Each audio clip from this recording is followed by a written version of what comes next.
Singapore went from a tiny island with zero resources to one of the richest countries on Earth in just 50 years. The average person there is wealthier than the average American. But in 1965, everyone thought Singapore was dead.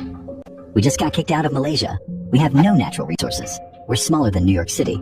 Our unemployment rate is through the roof. We're surrounded by neighbors who hate us, and we have no army. Gentlemen, please, one crisis at a time. Which crisis should we solve first? All of them. Simultaneously. That's impossible. So, how did they pull this off? Well, before we get to the insane comeback story, let's rewind and see how they got into this mess in the first place. For centuries, Singapore was just a sleepy fishing village. Nothing special. But in 1819, a British guy named Stamford Raffles showed up and said, "You know what this swampy island needs? A trading port." "But sir, this place is full of mosquitoes and pirates."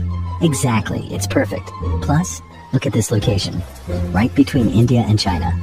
Do you know how much money we can make?" "How much?" "So much money." And Raffles was right. Singapore's location was absolutely chef's kiss.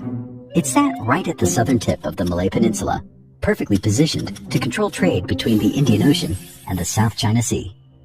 Ships traveling between Europe, India, and China had to pass through here. It was like owning a toll booth on the world's busiest highway. Under British rule, Singapore grew rapidly. Chinese, Indian, and Malay immigrants flooded in, looking for work. The population exploded from a few hundred to hundreds of thousands. Singapore became one of Britain's crown jewels in Asia, a diverse, bustling port city, making everyone rich. Well, mostly making the British rich, but you get the idea. Everything was going great until... "Sir, the Japanese are invading." "Don't worry, young man. Singapore is an impenetrable fortress. We have the big guns. I'm talking massive, a 15-inch naval guns, pointed at the sea.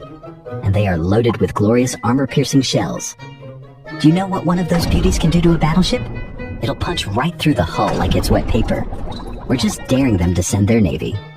Sir, they're coming from the north, through the jungle." "From the jungle?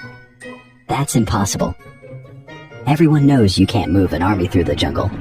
They're here, sir." "Oh, well, this is embarrassing." In February 1942, the Japanese captured Singapore in what Winston Churchill called the worst disaster in British military history. They were so confident the attack would come from one direction that they left their entire backside completely exposed. And that single blind spot cost them everything. Which brings me to something you're probably doing right now. See, right now someone could be watching everything you do online, and just like the British, you probably don't even see them coming. That is why today's video is sponsored